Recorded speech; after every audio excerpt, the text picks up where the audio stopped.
The shovel bit into the earth with a sound like bone breaking. Marta Stenval drove the blade deeper, her calloused hands wrapped around the worn wooden handle, her back bent in the posture of a woman who had learned that survival was not given but earned. The dirt beneath her cabin floor was dark and cool, smelling of minerals and time, and the deep patience of the earth itself.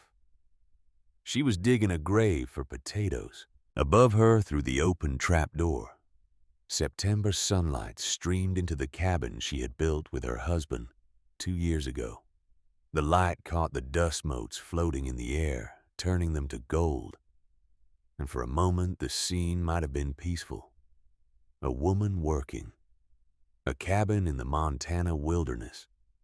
The endless blue sky of a territory that promised everything and guaranteed nothing. But Marta Stenval was not at peace. She had not been at peace since February, when she had found her husband frozen in the snow 2 miles from home, his body curled around his rifle, as if he had been trying to protect it from the cold that had killed him. She had not been at peace since March, when she had lost the baby she had been carrying, her body finally surrendering to the grief and the hunger and the terrible weight of surviving alone. Now it was September, and she was digging. The pit was already 8 feet deep. She had been working on it for 3 weeks, hauling bucket after bucket of Montana clay up through the trapdoor and dumping it in a pile behind the cabin.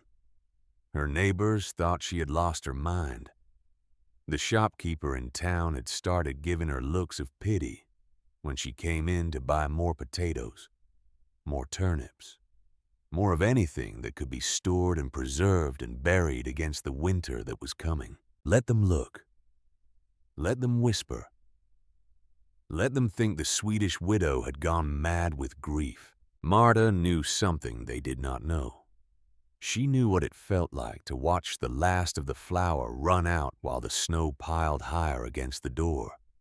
She knew what it felt like to see her husband pull on his coat and pick up his rifle and walk out into a blizzard, because there was nothing left to eat, and someone had to try. She knew what it felt like to wait 3 days for him to come home, and then to find him frozen solid in a drift, his eyes open and staring at a sky he could no longer see. She would not feel that way again. She would not let winter catch her unprepared. She would not trust in civilization or neighbors or the endless promises of a territory that had already taken everything from her. She would trust in potatoes, in turnips, in dried meat and preserved fruit, in the deep, cool darkness of a pit dug 8 feet into the Montana clay. The sound of hoofbeats reached her ears, and Marta paused in her digging. She climbed the ladder she had built from scrap lumber and emerged into her cabin just as a fancy carriage pulled up outside. The horses were matched blacks, their coats gleaming with health and expensive care. The carriage itself was painted a deep burgundy with brass fittings that caught the afternoon light. Cordelia Blackwood stepped down from the carriage like a queen descending from her throne. She was perhaps 45 years old, her dark hair arranged in elaborate curls beneath a hat that probably cost more than Marta's entire cabin. Her dress was silk imported from Boston, the kind of dress that had no business being worn in Montana territory. A cameo brooch gleamed at her throat, and her gloves were spotless white kid leather that had never touched dirt or work or anything harder than a teacup. Cordelia picked her way across the yard, her nose already wrinkling at the smell of earth and sweat and honest labor. She stopped at the cabin door and peered inside, her eyes taking in the hole in the floor, the pile of dirt, the ladder disappearing into darkness. "Mrs. Stenval." Her voice was bright and sharp, carrying the clipped vowels of Boston society. "What on earth are you doing?" Marta wiped her hands on her apron. Dirt streaked her face and her hair had escaped from its braid, but she met the other woman's eyes without shame. Storing food for winter. Cordelia laughed. The sound was like crystal breaking, beautiful and brittle and somehow cruel. Storing food. My dear woman, winter is 5 months away, and you already have a root cellar. She gestured vaguely toward the back of the cabin, where a smaller storage space held the provisions that any sensible homesteader would keep. How much food could one person possibly need? More than you think. Marta descended the ladder again, returning to her work. Her voice floated up from the darkness, steady and calm. More than most people store. Cordelia's smile flickered annoyance, crossing her perfect features. She was not accustomed to being dismissed by Swedish widows who dug holes in their cabin floors. My husband tells me you have been buying up every potato and turnip and cabbage in the valley. He says you have been drying meat since June. He says you have enough food buried under this cabin to feed an army. The shovel kept moving. Dirt kept flying. Your husband is observant. People are talking, Mrs. Stenval. Cordelia's voice hardened, losing some of its society polish. They are saying the Swedish widow has gone mad with grief. They are saying you are hoarding food like a squirrel, because you are afraid of your own shadow. Marta stopped digging. For a long moment there was silence in the cabin, broken only by the soft breathing of the horses outside and the distant call of a meadowlark somewhere in the valley. Then Marta climbed the ladder again, emerging into the light with dirt on her face and ice in her pale blue eyes. My husband died last winter because we did not have enough food stored. The words fell into the silence like stones into still water. He went out hunting in a storm on February 23rd because we were running low on provisions and I was pregnant with our first child. He took his rifle and his warmest coat and told me he would be back before dark. Cordelia's smile was gone now, replaced by something that might have been discomfort. She was not accustomed to hearing about death and hardship. Such things happen to other people, people who were not careful, people who did not have 50,000 head of cattle and a mansion filled with Boston furniture. A storm came up 2 hours later. Marta continued, her voice flat and steady, reciting facts that had burned themselves into her memory. One of those sudden Montana blizzards that drops out of nowhere and turns the world white. Eric never came home. She paused and something shifted in her eyes. Something old and dark and full of pain. I found his body 3 days later when the snow melted enough for me to see where he had fallen. He was 2 miles from home. 2 miles. He had almost made it back. Cordelia shifted uncomfortably, her gloved hands twisting together.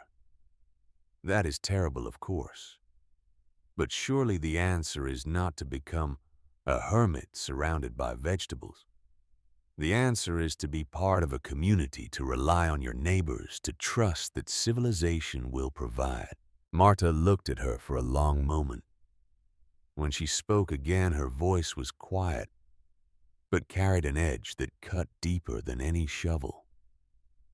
There is something else I have not told anyone. Something that happened after I found Eric. She moved to the small window of the cabin and looked out at the valley spread below the golden grass of late summer. Waving in the breeze, the distant mountains already wearing caps of early snow. When Eric left that morning, I was 4 months pregnant. Our first child. We had talked about names. We had planned where the cradle would go. We had dreamed about teaching our son to ride. or our daughter to read. Her hand moved unconsciously to her stomach, touching the emptiness there. 3 weeks after I found Eric's body, I lost the baby. The doctor said it was the stress, the grief, the malnutrition that had set in because I could not bring myself to eat the last of our food after Eric died trying to find more. She turned back to face Cordelia, and her eyes were dry, but her voice cracked on the next words. I lost my husband and my child in the same winter. I lost them because we did not have enough food stored. Because Eric believed what you believe, that civilization would provide, that neighbors would help, that winter in Montana was something you could survive with good intentions and a positive attitude. Cordelia said nothing. For once she had no clever response, no society platitude to smooth over the awkwardness of genuine suffering. So yes, Mrs. Blackwood, I am storing food. I am digging a pit 8 feet deep into the earth where the temperature stays between 40 and 55 degrees year-round. I am buying every potato and turnip and cabbage I can afford. I am drying meat and preserving fruit and preparing for a winter that might last longer than anyone expects. Marta walked back to the trap door and looked down into the darkness she had created. I am storing 600 pounds of food under this floor. Potatoes, turnips, carrots, cabbage, dried beans, dried meat, preserved fruit. Enough to last 7 months without leaving this cabin. And when winter comes, I will be ready. Cordelia found her voice at last. 7 months. She shook her head, her perfect curls bouncing with condescension. Winter in Montana is 4 months at most, 5 in a bad year. You are preparing for something that will never happen. My grandmother survived a famine in Sweden. The words stopped Cordelia cold. She told me stories about winters that lasted until June, about people eating bark and leather and things I will not describe to a woman in silk gloves. She taught me that you never know how long winter will last until it is over, and by then it is too late to prepare. Cordelia gathered her composure like a cloak around her shoulders. This is not Sweden, Mrs. Stenval. This is America. This is Montana. We have trains. We have telegraphs. We have ranchers with 100,000 head of cattle grazing in the valleys.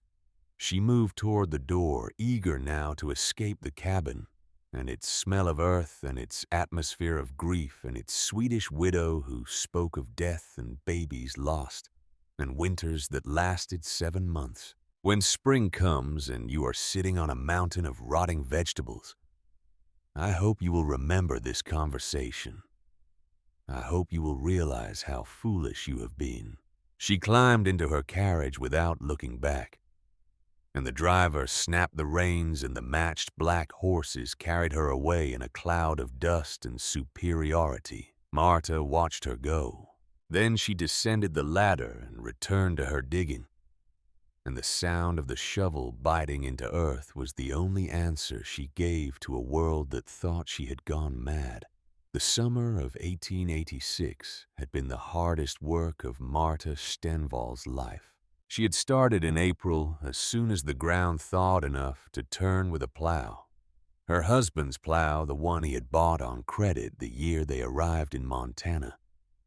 The one he had used to break the first furrows in soil that had never known cultivation. She hitched it to their remaining horse, the one the winter had not killed, and she drove it across her claim until her shoulders screamed and her hands bled, and the earth lay open before her in long, dark rows. She planted a garden 3 times the size of what she needed. The neighbors noticed. They talked among themselves, watching the Swedish widow work from dawn to dark, breaking ground that had not been broken before planting potatoes and turnips and carrots and cabbages in rows that stretched across her entire claim. They shook their heads and clicked their tongues and said it was a shame what grief could do to a person. Marta did not care what they said. She had stopped caring about the opinions of people who had never known real hunger, who had never watched someone they loved walk into a blizzard and never come back, who had never buried a baby that would never take its first breath. She worked. The dried meat took the longest. She shot a deer in June, her husband's rifle steady in hands that had learned to shoot in Sweden, where women worked alongside men, and weakness was a luxury no one could afford. She spent 3 days cutting the meat into strips, rubbing each piece with salt and pepper, hanging them in the smokehouse she had built from scrap lumber and determination. She shot another deer in July, then a third in August, then an elk in September that gave her more meat than the 3 deer combined. Every piece was cut thin, rubbed with seasoning, smoked until it was hard as leather and would last until spring. She worked through the heat of summer, standing over the smokehouse while sweat ran down her face and her clothes stuck to her body, and the smoke stung her eyes until tears streamed down her cheeks. The tears were not all from the smoke. The preserving was endless. She picked wild berries from the hillsides above her cabin. Her fingers stained purple and red from service berries and chokecherries, and the wild strawberries that grew in hidden meadows where the deer liked to graze. She cooked them down with sugar into jams and preserves, sealing them in glass jars with wax that she melted over her stove. She pickled cucumbers from her garden, filling crocks with brine that would keep them crisp through the winter. She pickled cabbage, learning the old Swedish way of making surkål that her grandmother had taught her when she was a girl. She pickled anything that would take to salt and vinegar and thyme. She dried apples and pears from a neighbor's orchard, paying for them with labor and the few coins she had saved. She sliced them thin and laid them in the sun on wooden racks, turning them every few hours until they were crisp enough to store. And through it all she dug. The pit beneath her cabin floor grew deeper and wider, a cavern carved from Montana clay, by a woman who refused to be caught unprepared again. She lined it with straw for insulation. She added a layer of sawdust that she begged from the lumber mill in town. She built wooden shelves along the walls, creating storage space for the jars and crocks and barrels that would hold her provisions. By September, she had created a root cellar. Within a root cellar, a fortress of food buried 8 feet beneath her cabin, where the temperature would never drop below 40 degrees and never rise above 55. A place where potatoes would not freeze and vegetables would not spoil, and a woman alone could survive whatever winter chose to send. 600 pounds of provisions filled the shelves. It was not enough. Marta knew it was not enough. But it was more than Eric had stored, more than most of her neighbors had stored, more than anyone in the valley, except perhaps the Blackwoods with their mansion and their servants and their 50,000 head of cattle. It would have to be enough.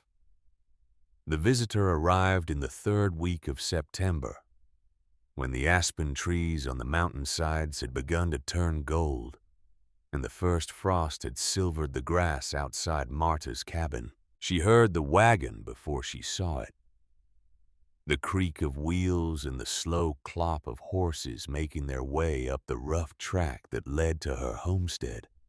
She set down the jar of preserved pears she had been labeling and wiped her hands on her apron, wondering who would make the journey to visit a woman that most of the valley considered mad. The wagon that emerged from the trees was old and weathered, pulled by a single horse that was more bone than flesh. But the woman who sat on the driver's seat held the reins with hands that had known a lifetime of work, and her eyes, though clouded with age, still held a sharpness that cut through pretense and politeness alike. Grandmother Astrid had come to visit. She was 83 years old. Marta's mother's mother, a woman who had survived things that most Americans could not imagine. She had made the journey from her son's farm near Helena 3 days of travel. For a woman who had seen nearly a century of life, because she had heard what her granddaughter was doing, and she needed to see it for herself. Marta helped her down from the wagon, feeling how light she had become, how the years had worn away at her, until she seemed made of nothing but will and memory and bone. Astrid's hands were twisted into claws from decades of work, her back bent from carrying burdens that would have broken younger women. But her grip on Marta's arm was surprisingly strong. "Show me," she said without greeting or pleasantry. "Show me what you have done." Marta led her into the cabin, supporting her across the rough floor to the trapdoor that covered the pit. She helped her grandmother sit on a chair beside the opening where the cool air rose from the darkness below, carrying the smell of earth and vegetables and survival. For a long time, Astrid said nothing. She sat with her clouded eyes closed, breathing in the scent of the root cellar, feeling the temperature of the air that rose from 8 feet below. Her twisted hands rested on her knees and her face was unreadable. "How much?" she finally asked. 600 pounds. Potatoes, turnips, carrots, cabbage, dried beans and dried meat, preserved fruit. Astrid nodded slowly. "How long?" 7 months, if I am careful. If I ration properly." The old woman opened her eyes and looked at her granddaughter. For a moment, something passed between them that did not need words. A recognition. An understanding that spanned generations and oceans and all the terrible winters that had shaped their family. "You are doing it right," Astrid said. "This is how we survived in the old country. Not by trusting the weather or the government or the neighbors, by trusting ourselves and the food we put away." Marta felt something loosen in her chest, a knot of doubt that she had not even realized she was carrying. "People think I am crazy. Mrs. Blackwood told everyone in town that I have lost my mind. Mrs. Blackwood has never been hungry." The words were simple, but they carried the weight of experience that Cordelia Blackwood could never understand. "She does not know what it feels like to watch your children grow thin," Astrid continued, her voice dropping to something barely above a whisper. "To see their eyes get big in their faces, while their bodies shrink. She does not know what it means to dig through snow looking for something, anything that might keep you alive one more day." Her clouded eyes seemed to see something far away, something that had happened 50 years ago in a country across the ocean. "Tell me about Sweden," Marta said softly. "Tell me about the famine." Astrid was quiet for a long moment. When she spoke, her voice was the voice of a woman walking through memories she had tried to forget. "The famine of 1867 killed 100,000 people in Sweden. I was 30 years old, and I watched my mother and 2 of my sisters starve to death in front of me." Marta had heard this story before in fragments and whispers in the warnings her mother had passed down and the lessons her grandmother had taught. But she had never heard it like this, sitting beside a pit filled with provisions, listening to an old woman speak of horrors that still haunted her dreams. The winter that killed my family lasted 7 months. The snow started in October and did not melt until May. People were eating grass at first, then bark stripped from trees. Then they boiled leather from old shoes and harnesses. Then they did things I will not speak about even now. Her twisted hands gripped her knees, the knuckles white with tension. I survived because I had hidden food. Before the winter came, when everyone else was confident that the harvest would be enough, I had taken a portion of our family's grain and buried it in a hole I dug behind our cottage. My mother called me foolish. My sisters laughed at me. But when February came and there was nothing left to eat, I brought out that grain and it kept us alive for another month. But they still died, Marta said quietly. Yes, they still died because a month was not enough. Because I had not stored 7 months of food, only one. Because I had listened when they laughed at me and I had stopped hiding food. And by the time I realized how bad it would get, it was too late. Astrid reached out and gripped Marta's hand with surprising strength. You store enough food for 7 months. Do not let anyone tell you that is too much. It is not nearly enough, but it is a start. And when the winter comes, however long it lasts, you will survive because you trusted the wisdom that kept our people alive for generations. She paused, and when she spoke again, her voice carried a weight that Marta would remember for the rest of her life. Your mother did not listen to me. She married a man who believed in prosperity and progress and the promises of a new country. She died in a Chicago tenement when the money ran out, and there was no food stored for the lean times. Your father followed her a year later. Marta had been 12 when her parents died. She had been sent to live with an uncle in Minnesota. And from there, she had met Eric.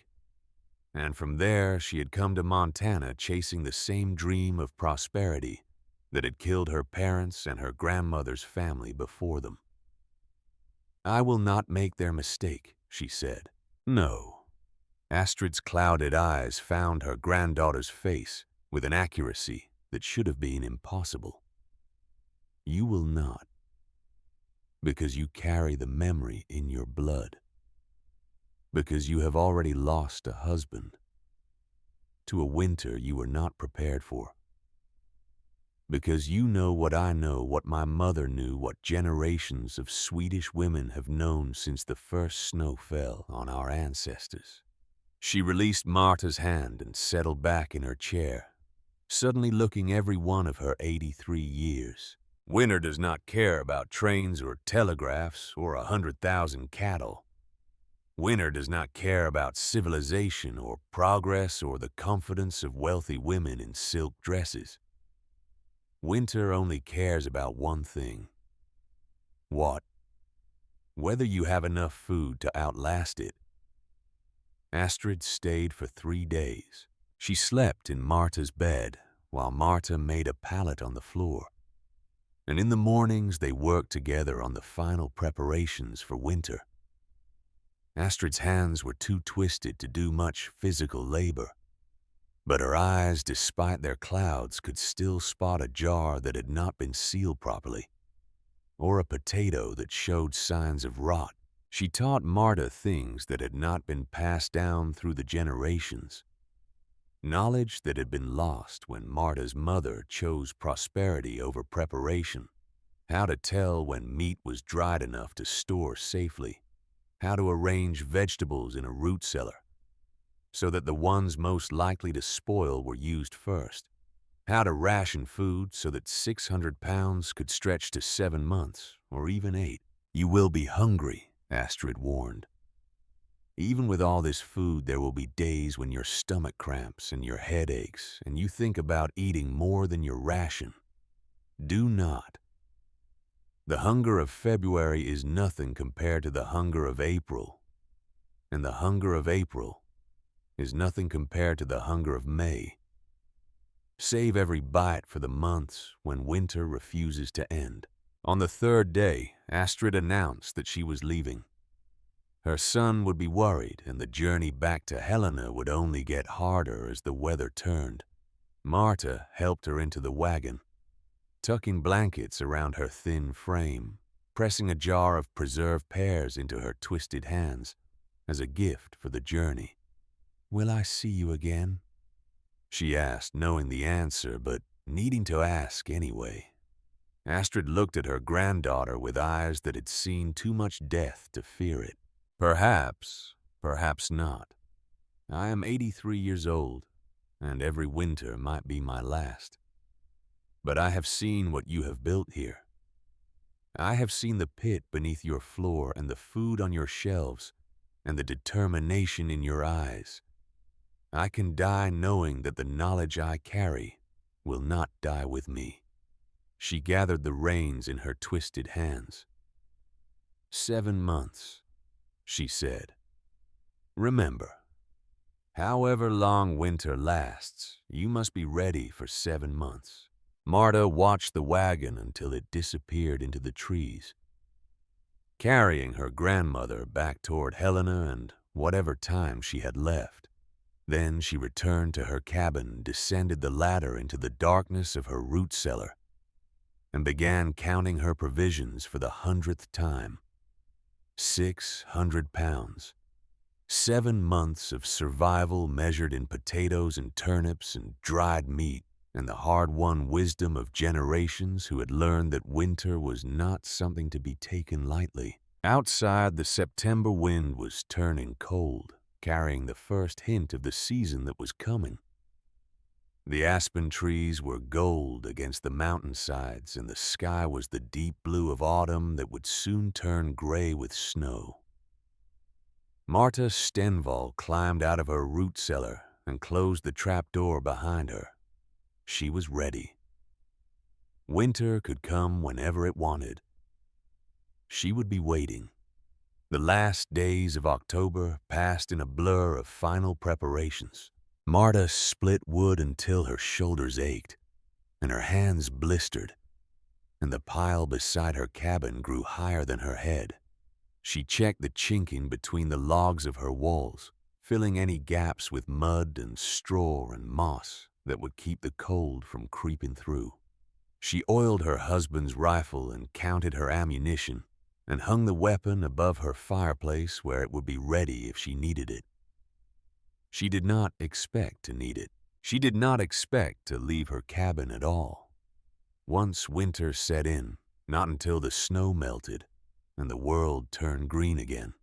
She had everything she needed buried beneath her floor, and she had learned from Eric's death that venturing out into a Montana winter was a gamble that could cost you everything. The neighbors came less frequently now. The women who had visited in summer with casseroles and sympathy had found other things to occupy their time, other widows to pity, other gossip to spread. The shopkeeper in town no longer gave her looks of concern when she came in to buy supplies. He simply took her money and watched her load her wagon and shook his head as she drove away.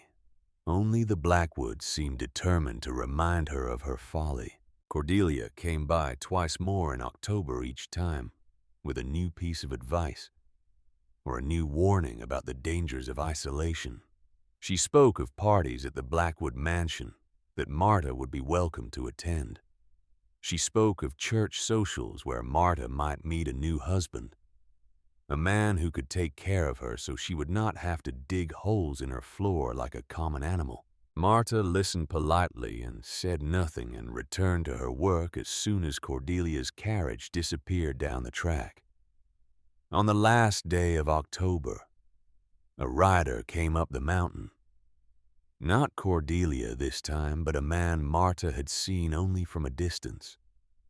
A farmer from the valley below, older than Eric, had been with gray in his beard, and lines around his eyes that spoke of years spent working the land. His name was Tobias Stenval. No relation to Eric, despite the shared surname. Stenval was as common in Swedish communities as Smith or Jones among the Americans, and Montana was full of Swedes who had come seeking the same dream of land and prosperity that had brought Marta and Eric west. Tobias stopped his horse at the edge of Marta's yard and removed his hat, a gesture of respect that Marta had not seen from any of her neighbors since Eric's death. "Mrs. Stenval," he said, "I do not mean to intrude. I came only to ask if you have everything you need for winter." Marta studied him from her doorway. He was perhaps 60 years old, his face weathered by decades of Montana seasons, his hands thick and calloused from work. His clothes were clean, but worn the clothes of a man who had money enough to survive, but not enough to waste. "I have 600 pounds of provisions stored beneath my cabin," she said. "I believe I have everything I need." Tobias nodded, something like approval flickering in his eyes. "I heard what you have been doing. The whole valley has heard. Most think you have lost your mind. And what do you think?"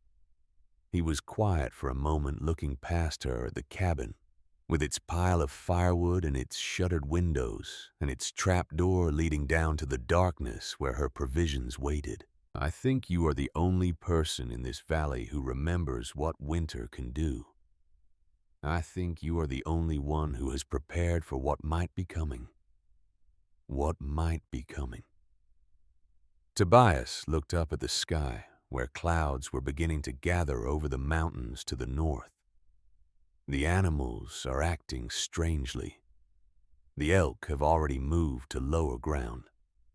The birds left weeks earlier than usual. The old-timers say they have never seen signs like this, not in all their years in Montana."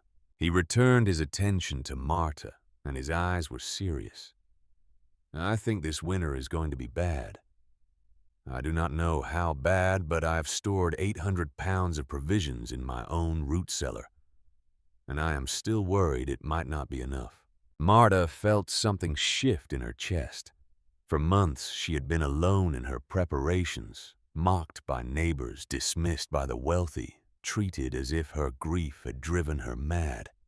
Now, here was a man who understood, who had done the same work she had done, who looked at the sky and the animals and the signs of the season and saw what she saw. "Why are you telling me this?" Tobias put his hat back on, preparing to leave. "Because you are alone up here, and winter is no time to be alone. If you need anything, if the storms get bad, and you find yourself running low on food or firewood or anything else, my farm is 3 miles down the valley. You are welcome there." He gathered his reins but paused before turning his horse. "And because I watched my wife die 15 years ago when winter caught us unprepared, I will not watch that happen to anyone else if I can help it." He rode away without waiting for a response, and Marta watched him go with something unfamiliar stirring in her chest.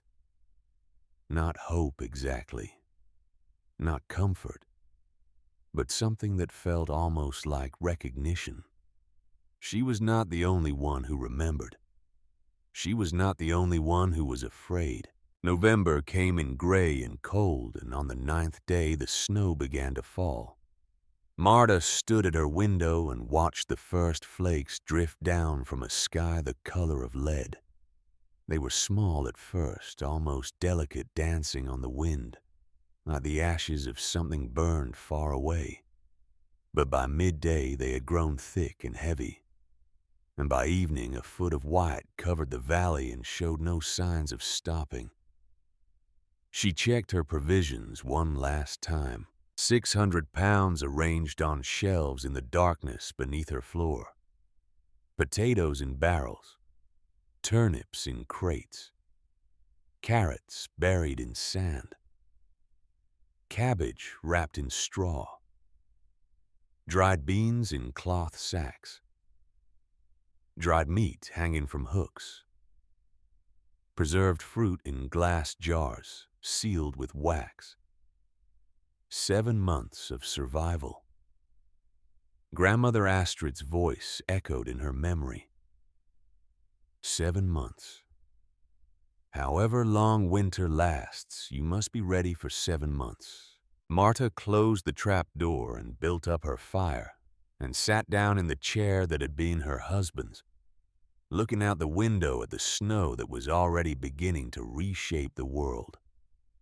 Somewhere down in the valley, Cordelia Blackwood was probably sitting in her mansion surrounded by Boston furniture, confident that civilization would provide that trains and telegraphs and 50,000 head of cattle would be enough to see her through whatever winter might bring. Somewhere else, Tobias Stenval was checking his own provisions, preparing for what he had seen in the behavior of the animals in the gathering of the clouds. And 3 days away by wagon, if the roads were even passable anymore, Grandmother Astrid was watching the same snow fall outside her son's farmhouse near Helena, remembering winters that had lasted 7 months and killed everyone she loved. The snow kept falling. Marta Stenval sat alone in her cabin, surrounded by the preparations she had made and the memory she carried, and the hard-won wisdom of generations who had learned that survival was not given, but earned. She was ready. She had to be. Because outside her window, winter had arrived, and it would not be leaving for a very long time. The snow did not stop. November passed in a blur of white each day, bringing more flakes from a sky that seemed to hold an infinite supply. The foot of snow that had fallen on the 9th became 2 feet by the 15th, 3 feet by Thanksgiving, 4 feet by the 1st of December. The drifts against Marta's cabin climbed higher each morning, reaching the bottom of her windows, then the middle, then threatening to block out the gray light entirely. She shoveled every day, carving paths to her woodpile and her outhouse and the small shelter where she kept her remaining horse. The work was exhausting her muscles, screaming against the weight of snow that seemed to grow heavier with each passing week. But she did not stop. She could not stop. A blocked door meant death. A buried woodpile meant freezing. A neglected horse meant losing her last connection to the world beyond her cabin walls. The temperature dropped with the snow, 20 below zero in the first week of December. The cold was a living thing pressing against the walls of her cabin, seeking any crack or gap where it might slip inside. Marta stuffed rags into the spaces around her windows and door, checking every morning for frost that would tell her where the insulation had failed. 25 below by the middle of the month. Her breath froze in the air the moment it left her lips, hanging in clouds that sparkled with ice crystals before slowly dissipating. The water in her wash basin froze solid overnight, despite being only 3 feet from the stove. She learned to sleep with it under her blankets, using her body heat to keep it liquid. 30 below by Christmas. Marta spent Christmas Day alone, eating a small portion of dried venison and preserved pears rationing, even on a day that should have been a celebration. She thought about Eric and the Christmas they had spent together 2 years ago, when they had been new to Montana and full of hope and confident that prosperity was just around the corner. She thought about the baby she had lost, who would have been 6 months old by now, who would have been celebrating a first Christmas with parents who loved it. She did not cry. She had no tears left for memories. She had only the work of survival. The daily routine of checking provisions and tending fire and shoveling snow and waiting for a winter that showed no signs of ending. The new year came without celebration. January arrived on the calendar, but outside Marta's cabin, the world looked exactly the same as it had in December. White sky, white ground. white drifts climbing higher against her walls. The only change was the cold which continued to deepen until her thermometer stopped being useful because the mercury had retreated into the bulb and refused to rise. 40 below zero, the old-timers would later say. Maybe colder. Cold enough that spit would freeze before it hit the ground. Cold enough that exposed skin would turn white with frostbite in minutes. Cold enough that survival became a matter of inches and seconds of doors closed quickly and fires never allowed to die. And then came the night of the explosions. Marta was asleep when the first one came, a sound like a rifle shot that jolted her upright in bed, with her heart pounding against her ribs. She grabbed Eric's rifle from above the fireplace and crouched beside the window, peering out into the darkness for whatever threat had found her. Another shot, then another, then a volley of them coming from every direction, at once echoing across the valley like a battle being fought in the frozen darkness. It took her a long moment to understand. The trees were exploding. The cold had grown so intense that the sap inside the pines and aspens had frozen solid, expanding as it turned to ice, building pressure inside the trunks until they could no longer contain it. The trees were splitting apart from the inside their trunks, cracking open with sounds like gunshots, spilling their frozen hearts into the snow. Marta stood at her window for an hour, listening to the forest tear itself apart. She had heard stories of cold like this. Her grandmother had told her about winters in Sweden when the same thing had happened, when the woods had filled with the sound of trees dying, and people had huddled in their homes and prayed for the sun to return. But she had never experienced it herself, never stood in the darkness listening to nature destroy itself, because the cold was simply too much to bear. The explosions continued through the night. By morning, the forest on the hillside above her cabin was scarred with broken trees, their pale wood exposed where the bark had blown away, their limbs scattered across the snow like the aftermath of a storm. The silence that followed was almost worse than the noise had been. A profound emptiness that pressed against her ears and made her realize how alone she truly was. She went back to bed as the gray light of dawn crept across the valley. She did not sleep. The news came in fragments, carried by the rare traveler brave or foolish enough to venture out into the frozen world. A man on snowshoes passed Marta's cabin in the third week of January, heading for the town that lay 10 miles to the south. He stopped long enough to warm himself by her fire and share what he had seen. The cattle were dying, not just a few, not just the weak ones or the old ones or the calves born too late in the season. All of them. Across Montana, across Wyoming, across the entire northern range, the great herds that had made millionaires of men like Cornelius Blackwood were freezing where they stood. I saw 100 of them in a gulch near my place, the man said, his voice hollow with shock. Standing in a row like they were waiting for something. All dead. All frozen solid. Some of them still had their eyes open. He took another sip of the coffee Marta had made him, his hands trembling around the cup.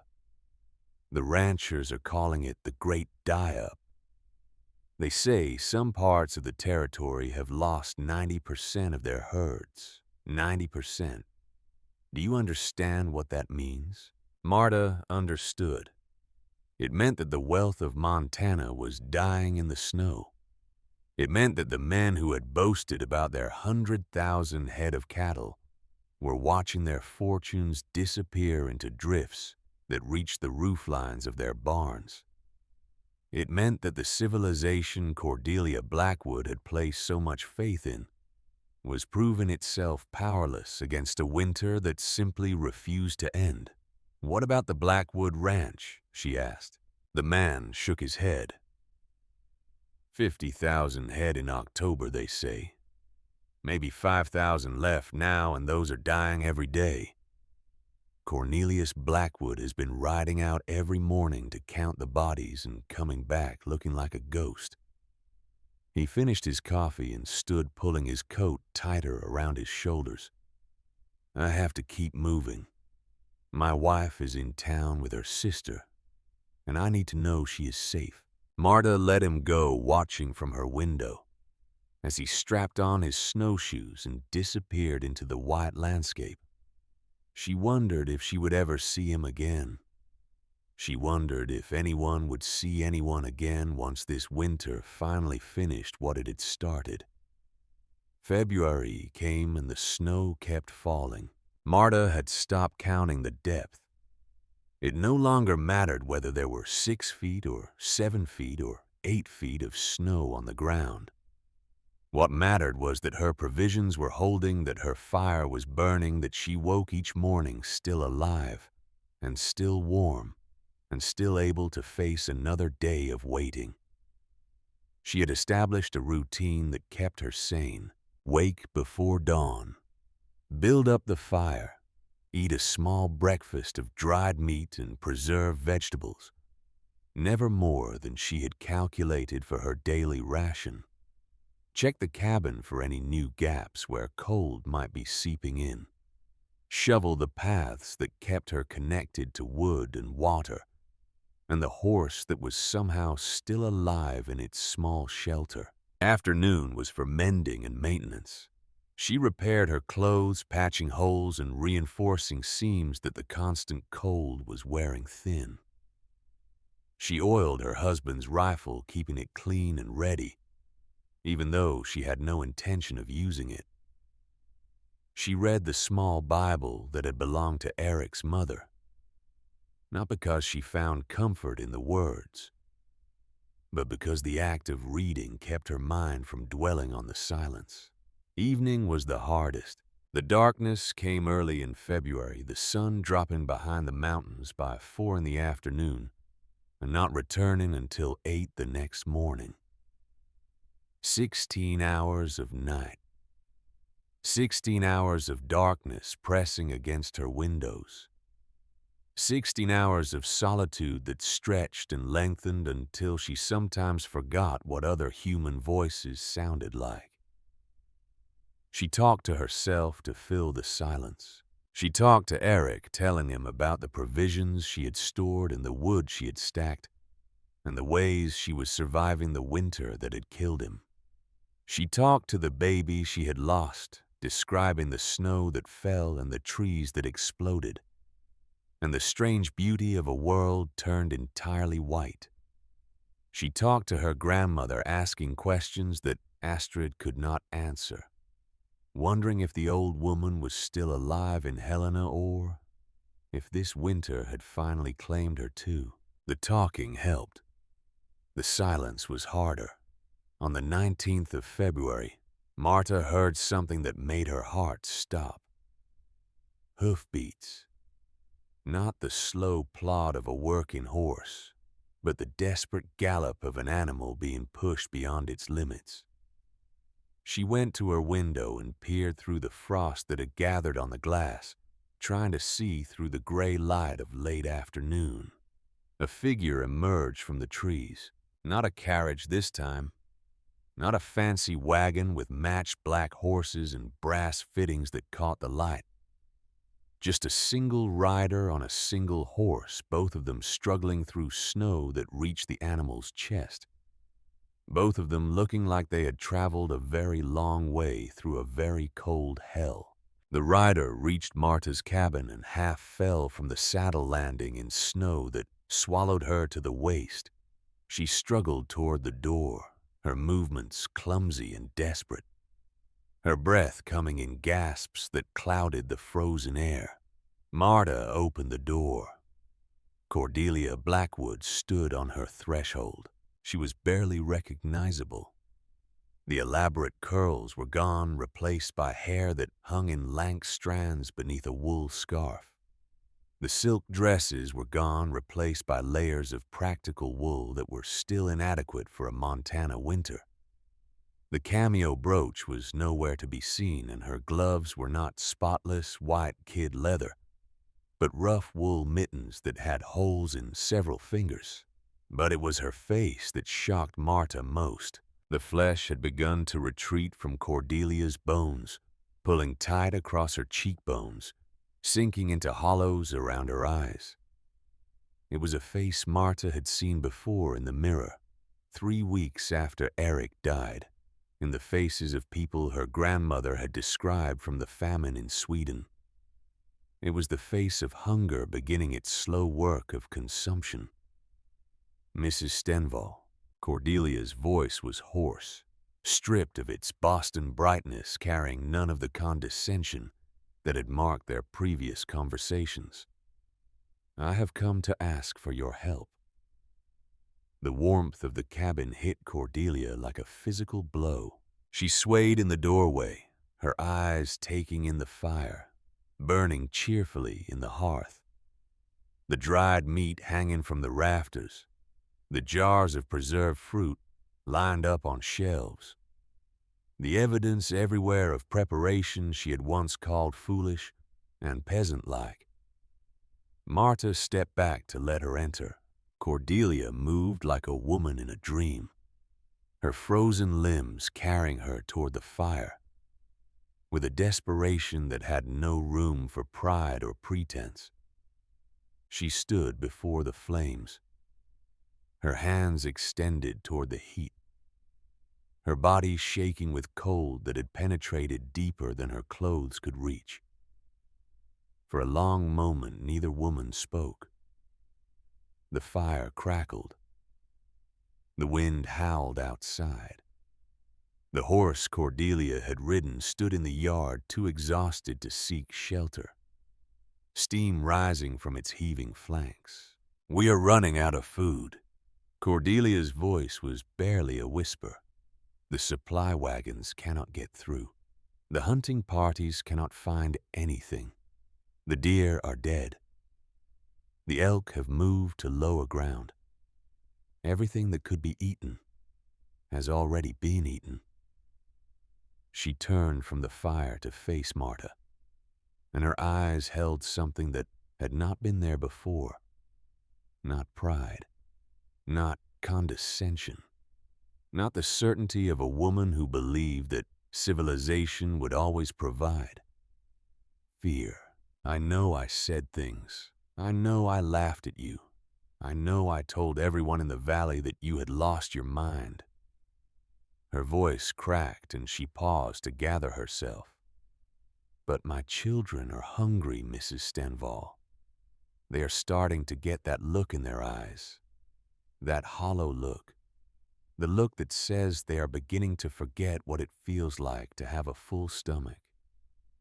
She took a breath that shuddered through her entire body. "I do not know what to do. I do not know how to feed them. I do not know how to keep them alive until spring. And I have nowhere else to go." Marta looked at the woman who had mocked her. She looked at the fancy Boston lady who had laughed at her preparations, who had told everyone that the Swedish widow had gone mad with grief, who had been so certain that trains and telegraphs and 50,000 head of cattle would be enough to see her through any winter. She looked at a mother who was watching her children starve, and she walked to the center of her cabin and lifted the trap door that covered her storage pit. Cool air rose from the darkness below, carrying the smell of earth and vegetables and survival. Marta descended the ladder without speaking, her feet finding the rungs by memory, her hands reaching for the provisions she had spent an entire summer preparing. She came back up with a sack of potatoes slung over her shoulder. She descended again and returned with a jar of preserved pears, A third trip produced a package of dried venison wrapped in cloth and tied with twine. She set the food on her table. "This is enough for a week," she said. "Come back next week and I will give you more." Cordelia stared at the provisions, then at Marta, then at the open trapdoor and the darkness below that still held hundreds of pounds of food. "I do not understand." Her voice was barely audible. "I mocked you. I told everyone you were crazy. I laughed at you for preparing for something I said would never happen." Marta closed the trapdoor and latched it. It happened. 3 words spoken without anger or satisfaction, or any of the triumph that Cordelia might have expected. "You were wrong, and now you are hungry." She pushed the food across the table toward Cordelia. "But your children did not mock me, and I will not let them starve because their mother has too much pride to admit when she was wrong." Cordelia's hands trembled as she reached for the sack of potatoes. She lifted it, feeling its weight, feeling the months of survival it represented. She looked at Marta with eyes that had begun to fill with tears she was too exhausted to shed. "Why?" The question hung in the air between them. "Why would you help me after everything I said? After the way I treated you?" Marta turned away, moving to the window where she could see the gray sky and the falling snow and the horse standing motionless in her yard. "Because I know what it is to be hungry. Because I know what it is to watch someone you love die because you did not have enough food stored. Because I know what you are feeling right now. The fear and the desperation and the terrible knowledge that you cannot save your children by yourself." She turned back to face Cordelia. "And because mercy is not something we give to people who deserve it.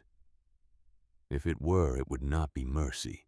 Cordelia gathered the food in her arms, clutching it against her chest like a mother holding a child. The potatoes, the preserved pears, the dried venison. A week of survival for a family that had been counting their meals in days. "I do not know how to thank you. You do not need to thank me." Marta opened the door, letting the cold wind blow into the cabin for a moment before Cordelia stepped through. "Feed your family. Keep your children alive. And when spring comes, whenever spring comes, remember that you survived. Because a Swedish peasant knew something you did not."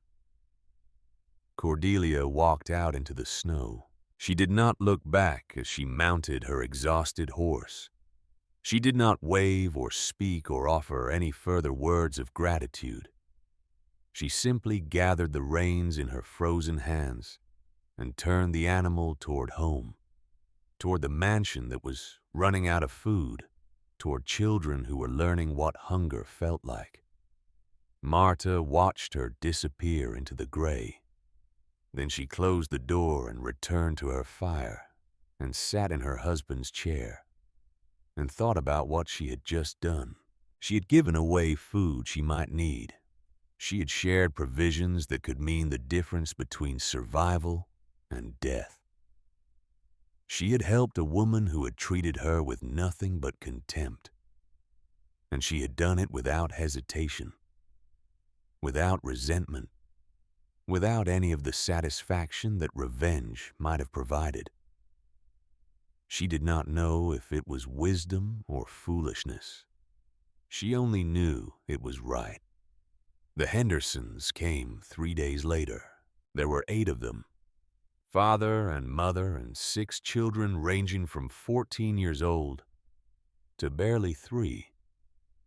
They arrived on foot, having walked 4 miles through snow that reached the adults' waists and the children's chests. The youngest was carried on his father's back, too small to make the journey on his own legs. They had heard about the Swedish widow. Word had spread the way. Word always spreads in small communities where everyone knows everyone else's business. The Blackwood woman had come back from Marta Stenvall's cabin with food. Real food. Potatoes and meat and preserved fruit. The Swedish widow had stores that others did not have, and she was sharing them. The Henderson children had the hollow eyes that Cordelia had described.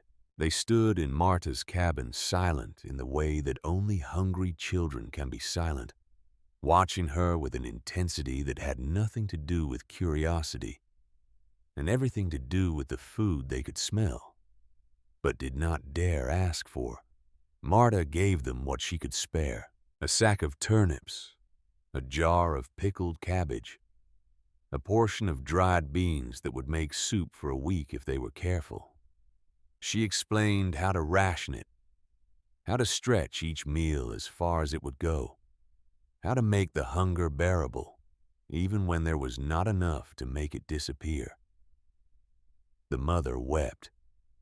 She stood in Marta's cabin with tears streaming down her face that was too thin and too pale and too marked by worry.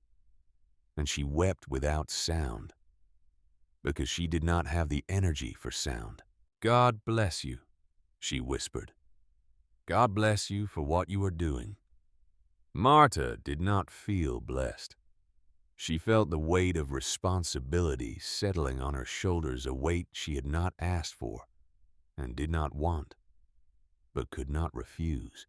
She felt the beginning of fear. The Millers came after the Hendersons, then the Johnsons, then families whose names Marta had never learned, people who had heard about the Swedish widow from neighbors who had heard from other neighbors, people who walked through blizzards and crawled through drifts because they had nowhere else to go and nothing left to lose.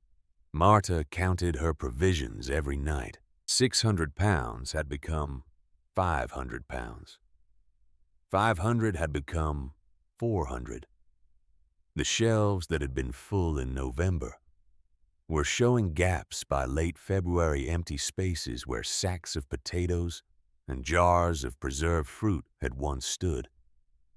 She did the mathematics by candlelight. If she continued giving at this rate, she would run out of food before the end of March. If she cut her rations and the rations of those she was helping, she might make it to April. If she stopped giving entirely and hoarded what remained for herself, she might survive until May. She did not stop giving. She could not stop giving. Every time she thought about closing her door and turning away the hollow-eyed children and the desperate parents, she remembered Eric walking into the blizzard because there was not enough food stored. She remembered her grandmother describing the famine in Sweden, the way neighbors had turned against neighbors, the way humanity had stripped itself away as hunger consumed everything. She would not become that.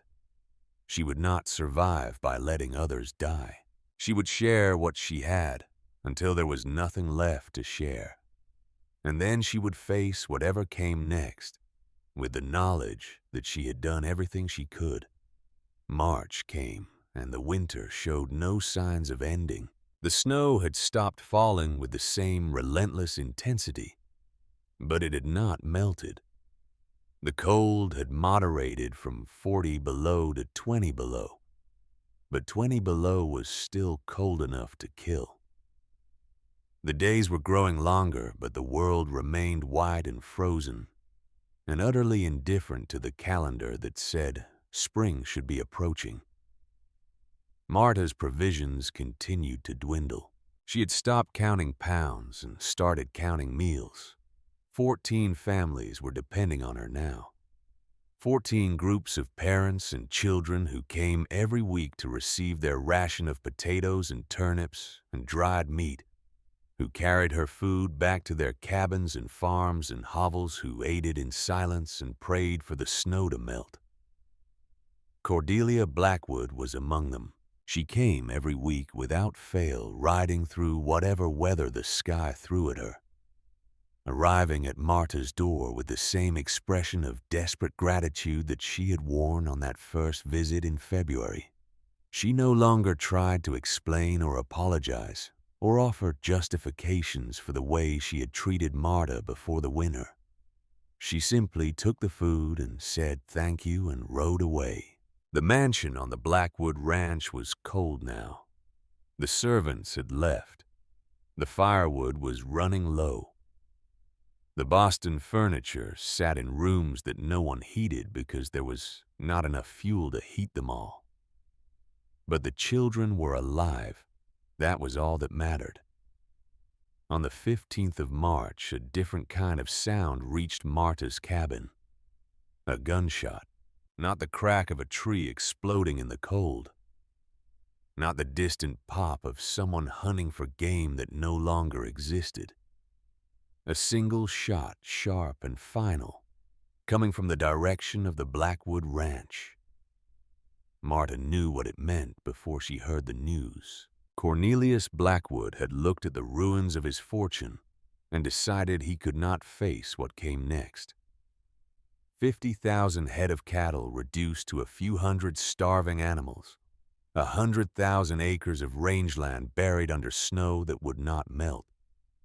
A fortune built on beef and ambition wiped out by a winter that did not care about trains or telegraphs or the promises of civilization. He had taken his rifle into his study and closed the door and ended the story that he had been so certain would end in triumph. Cordelia came to Marta's cabin 2 days later. She was a widow now, like Marta. She wore black, though the dress was worn and patched, and nothing like the silk mourning clothes she might have worn in Boston. Her face was thin, but no longer desperate, her eyes hollow, but no longer frightened. She had survived the worst thing that could happen to her. Now she was simply trying to survive everything else. He could not bear it, she said, sitting by Marta's fire with a cup of weak tea warming her hands. He could not bear to see everything he had built disappear into the snow. He kept saying that he had failed, that he had let us down, that he should have prepared better. She laughed, a sound without humor. He should have listened to you. That is what he should have done. He should have buried potatoes instead of buying cattle. He should have prepared for the worst instead of assuming the best. Marta said nothing. There was nothing to say.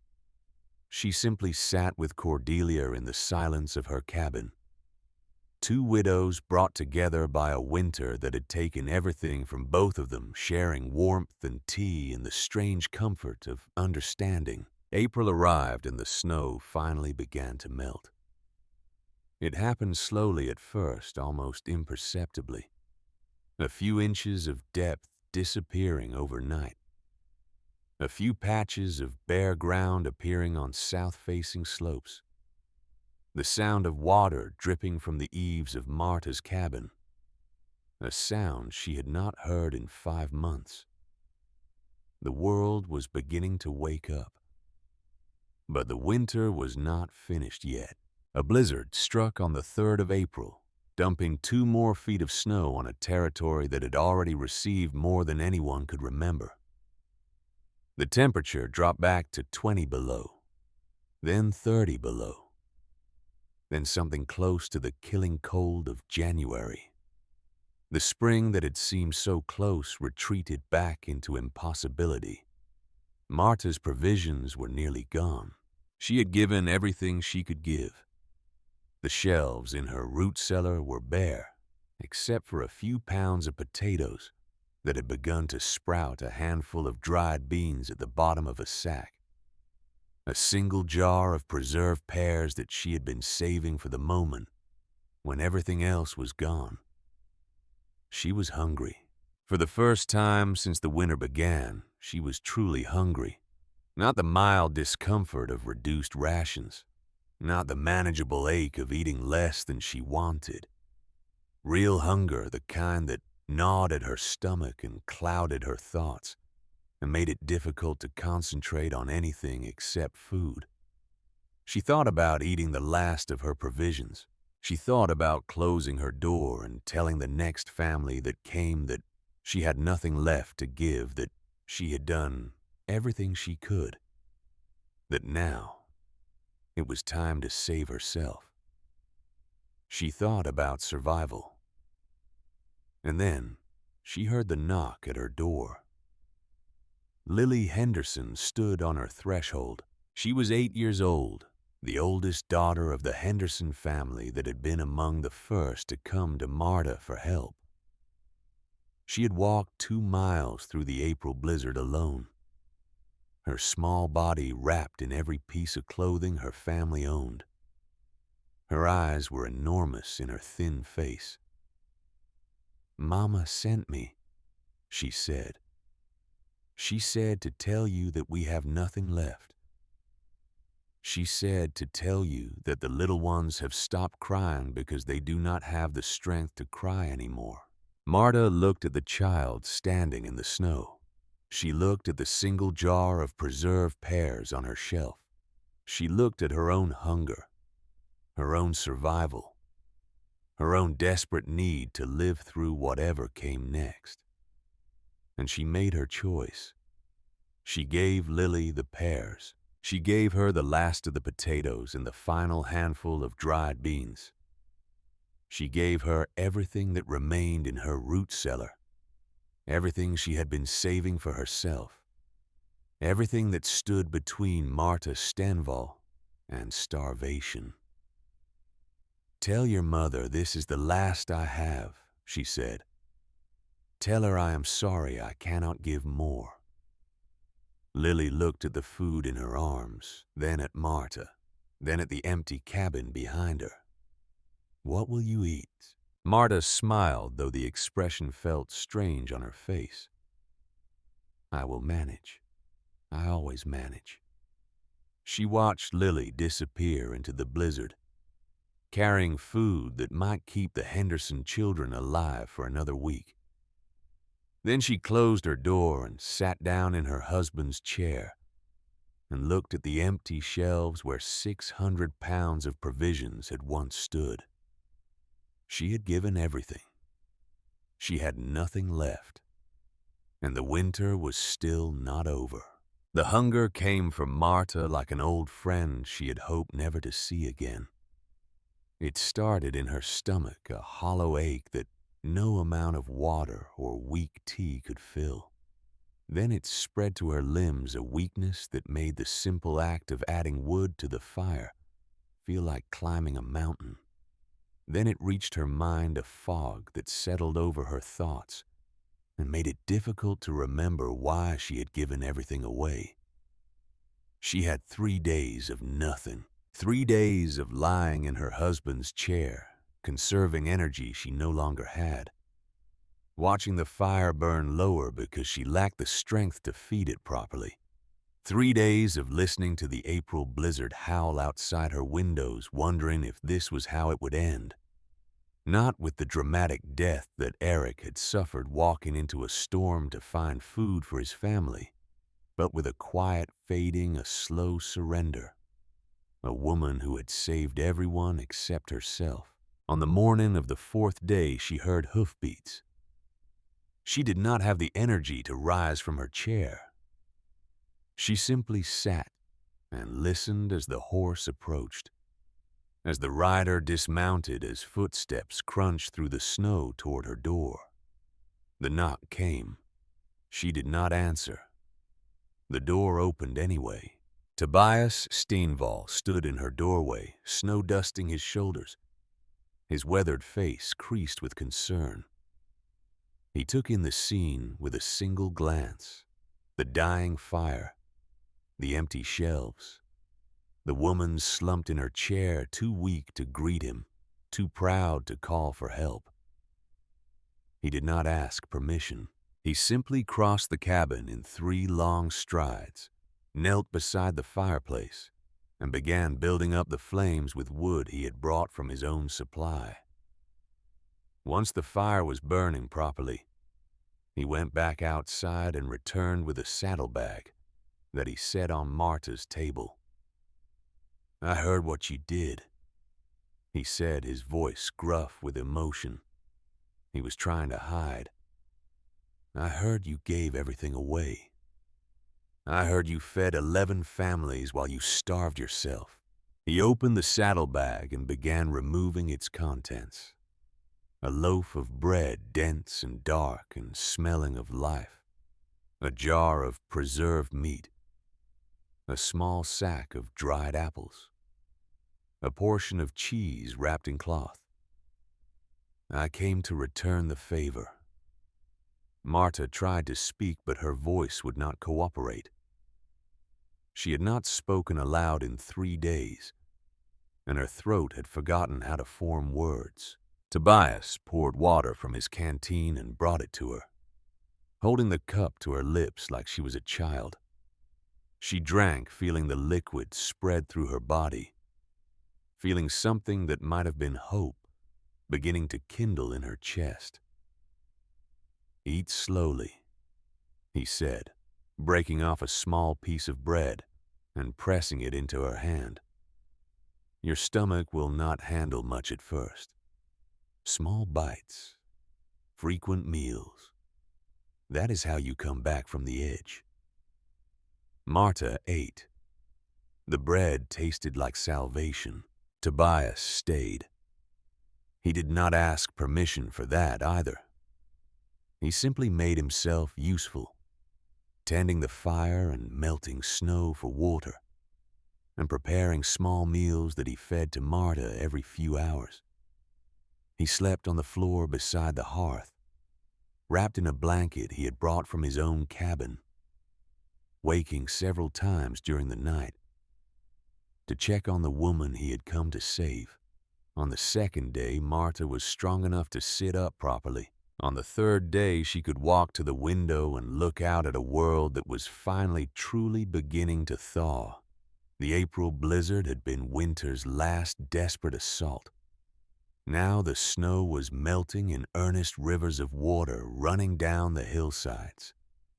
Bare patches of brown earth appearing like islands in a white sea.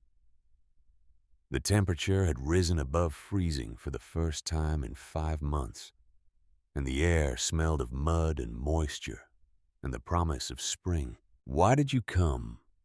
Marta asked on the 4th day, when she was strong enough to cook her own meals and tend her own fire and feel something other than the hollow ache of starvation.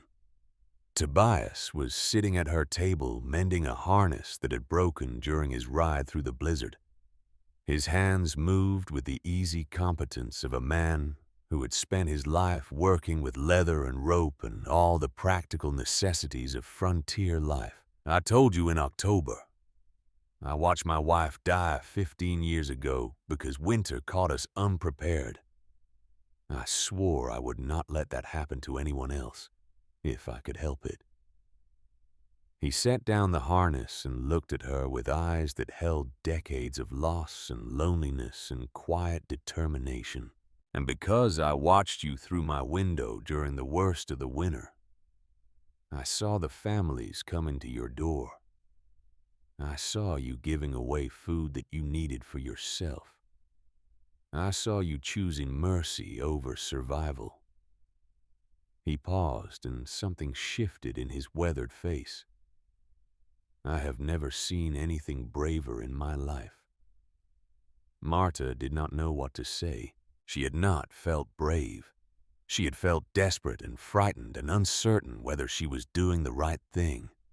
She had given away her provisions not out of courage, but out of an inability to watch children starve when she had the power to feed them. "You could have died," she said finally, "riding through that blizzard. You could have frozen like Eric did." Yes, one word spoken without drama or self-pity. But some things are worth risking death for. Saving the life of a woman who saved 11 families with nothing but buried potatoes and a generous heart. That seemed like a worthy risk. He picked up the harness again, returning to his mending. Besides, I am 65 years old. I have survived more Montana winters than I can count. If this one was going to kill me, it would have done so months ago. May arrived like a resurrection. The snow that had buried Montana for 7 months finally surrendered to the warmth of spring. Day by day, the drifts shrank and the rivers rose, and the brown earth emerged from beneath its white shroud. The first green shoots appeared on the hillsides, tender and brave, pushing up through soil that had been frozen solid since November. Marta walked outside for the first time in weeks. The world she found was transformed, not just by the absence of snow, but by the evidence of what winter had done to it. The carcasses of cattle littered every visible field and hillside, thousands upon thousands of animals that had frozen where they stood, or starved, because they could not reach the grass beneath the drifts. The smell reached her before the sight did. The bodies were beginning to thaw, beginning to rot, filling the spring air with the sweet, sick stench of death on a scale that defied comprehension. Too many to bury. Too many to burn. Monuments to the hubris of men who had thought they could get rich without preparing for the worst. This was the great die-up. This was what remained of the fortunes that had been built on cattle and ambition and the assumption that Montana would always provide. Marta stood outside her cabin and looked at the valley where she had built her life, and she understood that nothing would ever be the same. The ranchers who had owned those cattle were ruined. The banks that had lent them money were failing. The merchants who had extended credit were watching their own dreams disappear, along with the men who had promised to pay them back. An entire economy was collapsing under the weight of those rotting carcasses. But the small farms had survived. The homesteaders who had stored food, who had prepared for the worst, who had listened to the old wisdom instead of the new prosperity. They emerged from their cabins, thin but alive, blinking in the spring sunlight, looking at each other with the knowledge that they had endured something that would define the rest of their lives. Marta had fed 11 of those families. She had kept them alive through the darkest months, with nothing but her buried provisions and her refusal to turn anyone away. And now, as the snow melted and the world came back to life, they began to come to her. Not to ask for food this time, to say thank you. The Hendersons came first, all 8 of them walking up the muddy track to Marta's cabin on a morning in mid-May. The children had lost the hollow look in their eyes. Their faces were still thin, but they were no longer the faces of hunger. They were the faces of survivors. Lily Henderson carried a small bundle wrapped in cloth. "Mama made this for you," she said, pressing the bundle into Marta's hands. She said it is not enough that nothing could ever be enough, but she wanted you to have it. Marta unwrapped the cloth and found a quilt. It was made from scraps, pieces of old dresses and worn shirts and fabric that had been saved and hoarded against the day when it might be needed. The stitches were small and even the work of hands that had learned their craft through decades of practice. She worked on it every night, Lily said. After we ate the food you gave us after the little ones were asleep, she sat by the fire and sewed. She said it was the only way she could think of to thank you. Mrs. Henderson stepped forward, her eyes bright with tears she was not trying to hide. "You saved my children, Mrs. Stenval. You saved all of us. When everyone else had nothing, you gave us everything you had. I will never forget that. None of us will ever forget that." She embraced Marta with the fierce strength of a mother who had watched her children approach death and pull back from the edge. God bless you. God bless you forever. The others came in the days that followed. The Millers brought eggs from chickens that had somehow survived the winter. The Johnsons brought seed potatoes that Marta could plant in her garden. Families whose names she had never learned brought whatever they could spare, small tokens of gratitude that added up to something larger than any individual gift. Marta received them all with quiet grace. She did not want thanks. She did not need recognition. She had done what she had done because it was right, because her grandmother had taught her that survival meant nothing if you had to become a monster to achieve it.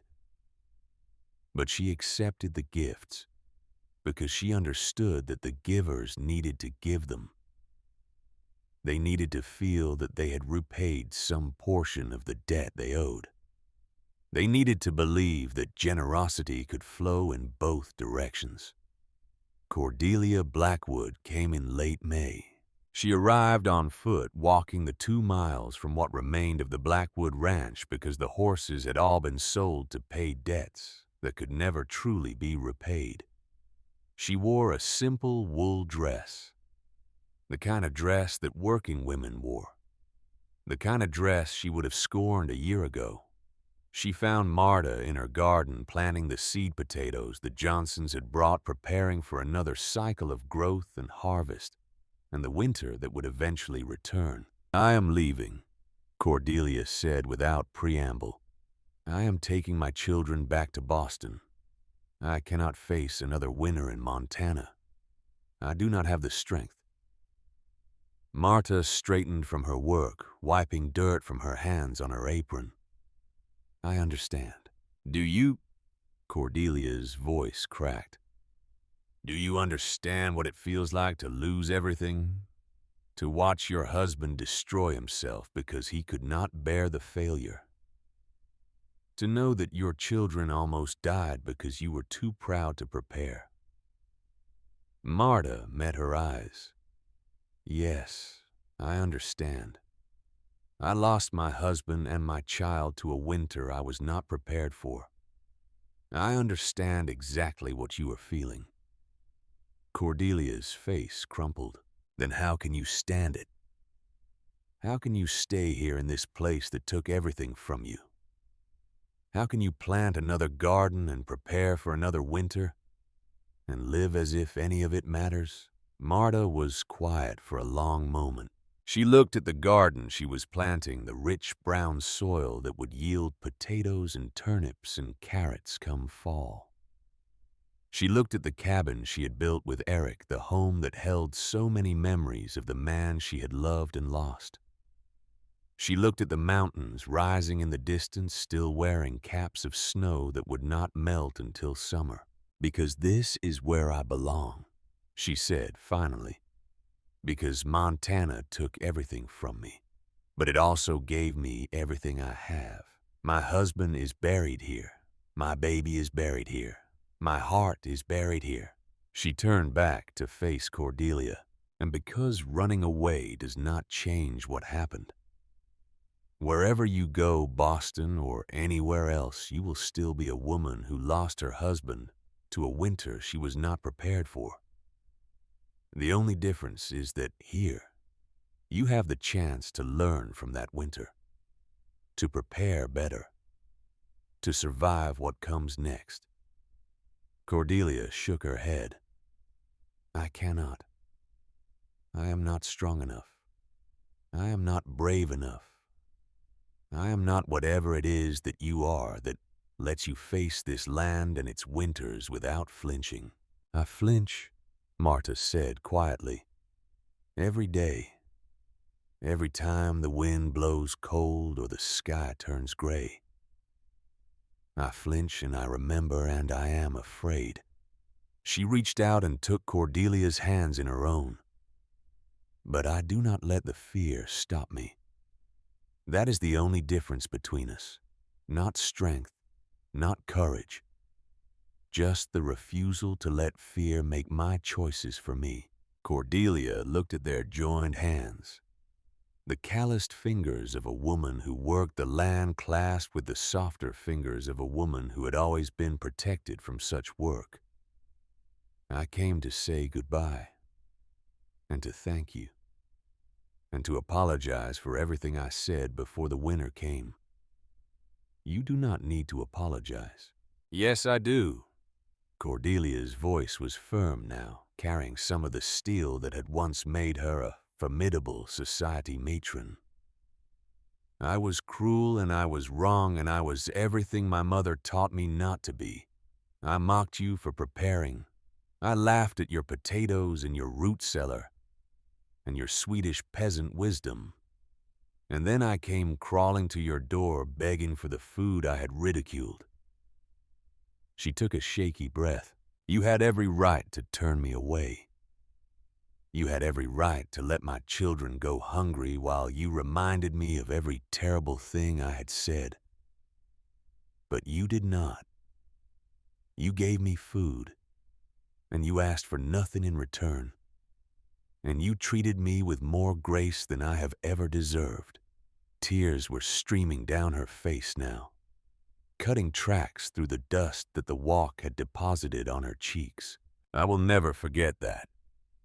As long as I live wherever I go, I will remember the winter of 1886 and the Swedish widow who saved my family with buried potatoes and a generous heart.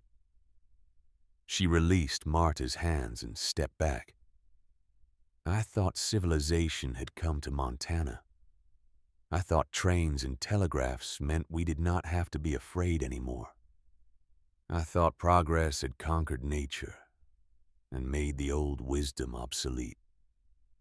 Her eyes found Marta's and held them. I was wrong about all of it. Civilization is just a word. Winter is real. And the people who understand that are the ones who survive.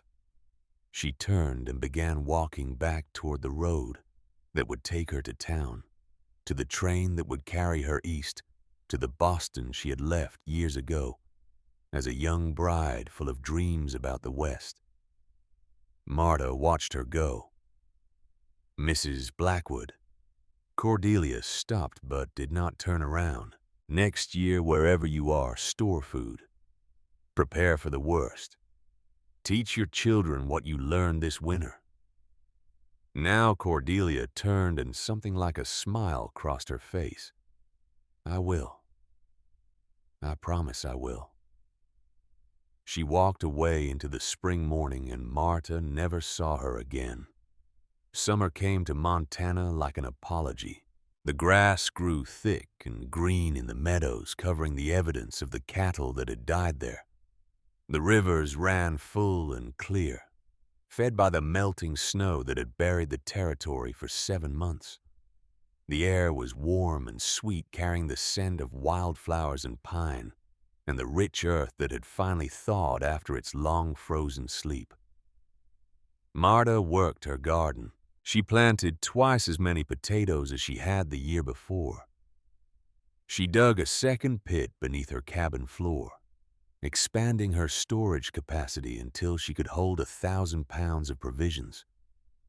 She dried meat and preserved fruit, and prepared for a winter that was still 6 months away, but was never far from her thoughts. Tobias Stenval came to help. He arrived one morning in June with a wagon load of lumber and a plan to build a larger root cellar, one that could serve both their homesteads. He worked alongside Marta for 3 days, cutting and fitting and constructing a storage space that would hold enough food for 2 families to survive whatever winter might bring. They did not speak much while they worked. They did not need to. There was a language between them that required no words, a communication built on shared labor and shared loss, and the shared understanding of what it meant to survive in a land that did not forgive weakness or unpreparedness. On the evening of the third day, as they sat on Marta's porch, watching the sun set behind the mountains, Tobias finally spoke. "I have been alone for 15 years. His voice was quiet, almost tentative, the voice of a man who had forgotten how to share his heart with another person. "Since my wife died, I have not allowed myself to hope for anything more than survival. I wake each morning and work through the day and sleep each night and start again the next morning. It has been a life. Not a good life, perhaps, but a life." He turned to look at Marta, his weathered face softened by the golden light of evening. "But watching you this winter, seeing what you did for those families, I began to hope for something more. I began to imagine what it might be like to have a partner again. Someone to share the work and the worry and the long winters when the snow piles high and the wind blows cold." He paused, gathering courage for what came next. "I am 65 years old. I am not a young man or a handsome man or a wealthy man. I have nothing to offer but a strong back and a willing heart and enough food stored to survive 7 months of winter." Marta said nothing. She sat in the silence of the evening, listening to the sounds of the valley settling into night, feeling the warmth of the air on her skin and the weight of the question that hung between them. "I know you are still grieving for Eric," Tobias continued. "I know it has not been long enough. I know I have no right to ask for anything from a woman who has already given so much." He stood preparing to leave, preparing to accept the rejection he clearly expected. "But if you ever decide that you would like a partner for the winters ahead, I would be honored to stand beside you, not as a replacement for what you have lost, but as a companion for what comes next." He walked to his wagon and climbed onto the seat. "You do not need to answer now. You do not need to answer ever. I just wanted you to know."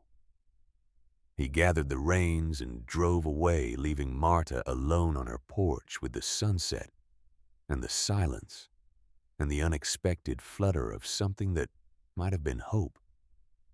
The summer passed. Fall came, painting the mountains with gold and red and orange. Another winter arrived, less severe than the one before, but still cold and long and full of the quiet desperation that characterized Montana winters. Marta survived it alone. She was not ready to share her cabin with another man, not ready to replace the chair that had been Eric's, not ready to let go of the grief that still visited her in the dark hours of the night. But she thought about Tobias often. She thought about his weathered hands and his quiet strength, and the way he had saved her life without asking for anything in return. She thought about the loneliness of her cabin and the empty chair by the fire, and the long nights when the wind howled and there was no one to talk to. She thought about the future. Another summer came, another fall, another winter. Marta was 32 years old now, and she had been alone for 3 years. She had built her homestead into something substantial, a farm that produced more than she could eat, a root cellar that held enough food to feed a family through any winter. She had become known throughout the valley as the woman who had survived the great die-up by burying potatoes and sharing everything she had. People came to her for advice. How much food should they store? How deep should they dig their cellars? How could they prepare for winters that might last longer than anyone expected? She answered their questions with the patience of someone who had learned wisdom the hard way. And through it all, she thought about Tobias. In the spring of 1889, she made a decision.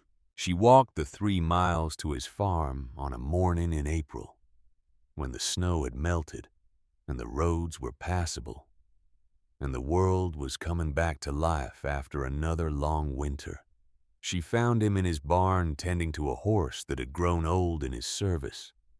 He looked up when she entered, and something flickered in his eyes. Hope, maybe, or fear, or the complicated mixture of both that comes when someone you have loved from afar suddenly appears before you. Mrs. Stenval. Marta, she said. Please call me Marta. He set down the brush he had been using on the horse's coat. Marta, what brings you to my farm? She took a breath. 3 years ago, you asked if I would like a partner for the winters ahead. You said I did not need to answer ever. But I have thought about it every day since you asked, and I have decided that I would like to give you an answer. Tobias stood very still. I am not ready to forget Eric. I will never be ready to forget Eric. He was my first love, and the father of the child I lost, and the man who taught me what it meant to build a life in a hard land. Her voice was steady, but her hands were trembling. But I am ready to stop being alone. I am ready to share my cabin and my table and my winters with someone who understands what this land demands. I am ready to stand beside you if you are still willing to stand beside me. Tobias did not speak. He crossed the barn in 3 long strides, took her hands in his calloused fingers, and looked at her with eyes that held years of loneliness and loss, and the sudden fierce light of hope. I have been waiting 3 years for you to say that. I would have waited 30 more. They were married in the fall of 1889. The ceremony was small, held in the Lutheran church in town, attended by the families that Marta had fed during the winter of the great die-up. The Hendersons were there, all 8 of them, Lily now a young woman of 11, who carried flowers for the bride. The Millers and Johnsons came, and the other families whose names Marta had finally learned, people who owed their lives to a woman who had buried potatoes and refused to let anyone starve. Tobias wore a suit that had belonged to his father. Marta wore a dress she had made herself, simple and practical and beautiful in its simplicity. They spoke their vows in voices that carried the weight of everything they had survived, everything they had lost, everything they hoped to build together. After the ceremony, they returned to Marta's homestead, which was now their homestead. They stood on the porch and looked at the valley spread below, the golden grass of autumn waving in the breeze, the mountains wearing their first caps of early snow. We should expand the root cellar, Tobias said. Make it big enough to hold 2,000 pounds. Enough for a year if we need it. Enough to share if others need it. Marta smiled. We should plant more next spring. Potatoes and turnips and everything else that can be stored. We should prepare for winters that might last 7 months or 8 or longer. Tobias took her hand. We should have children. Raise them to understand what this land demands. Teach them what your grandmother taught you, what my mother taught me. The old wisdom that kept our people alive for generations. Marta turned to face him. This man who had saved her life and waited 3 years for her to be ready to share it. We should do all of that. And we should start now before winter comes. They went inside together into the cabin that would shelter their family through decades of Montana winters. They had 4 children, 2 boys and 2 girls born over the next 8 years, raised on the homestead that Marta had built with Eric and expanded with Tobias. Each child learned to garden before they could read. learned to preserve food before they started school, learned that winter was not something to take lightly, and preparation was not something to neglect. Grandmother Astrid did not live to see the wedding. She had died in the summer of 1887, 3 months after the great die-up ended peacefully in the cabin of her son near Helena. She was 84 years old, and she had lived long enough to see another famine, another winter that lasted 7 months, another proof that the lessons she had learned in Sweden were true everywhere and always.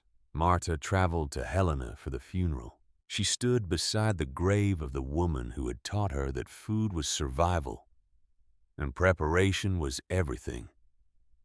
And she made a promise to carry that wisdom forward. She kept the promise. The cabin where Marta had buried 600 pounds of food under her floor stood until 1923. By then, the homestead had become a proper farm, with a large house and multiple barns and fields that stretched across what had once been wild Montana range. The original cabin had been preserved as a kind of monument, a reminder of where the family had started and what they had survived. When it was finally torn down to make way for a new farmhouse, workers found the old storage pit still intact beneath the floor. It was lined with straw and sawdust and wooden planks that had somehow endured nearly 40 years of Montana seasons. They filled it in with dirt and built over it, erasing the physical evidence of what had happened there. But the story survived. It was passed down through generations of Stenvalls, told at family gatherings and community events, remembered by people who understood what it meant to be ready when winter came. The story of a woman who had lost everything and refused to lose anything else. The story of 600 pounds of buried potatoes that saved 11 families. The story of mercy that asked for nothing in return and received everything that mattered. Some stories end with the protagonist proving the mockers wrong. This one ends with something warmer than vindication. A woman who shared what she had stored. A woman who fed the families of people who had laughed at her. A woman who survived not just by preparing, but by giving. Marta Stenvall lived until 1932. She was 76 years old, and she had seen more Montana winters than she could count. She had watched her children grow and marry and have children of their own, had held grandchildren on her lap and told them stories about the winter of 1886 to 1887, about the great die-up and the buried potatoes and the grandmother who had survived a famine in Sweden. She died in her sleep in the farmhouse she had built with Tobias, surrounded by family who loved her, and food stored for a winter that would never catch them unprepared. Her last words spoken to her oldest granddaughter on the evening before she passed were the same words her grandmother had spoken to her 50 years before. 7 months. Remember. However long winter lasts, you must be ready for 7 months. The granddaughter remembered. She taught her own children. They taught theirs. And somewhere in Montana, in a valley where cattle once died by the thousands, and a Swedish widow once saved 11 families with nothing but buried potatoes and a generous heart, the wisdom still lives. Preparation is worth more than ambition. Mercy is worth more than revenge. And 600 pounds of buried vegetables is worth more than 50,000 head of cattle on the range. Civilization is just a word. Winter is real, and the people who understand that are the ones who survive.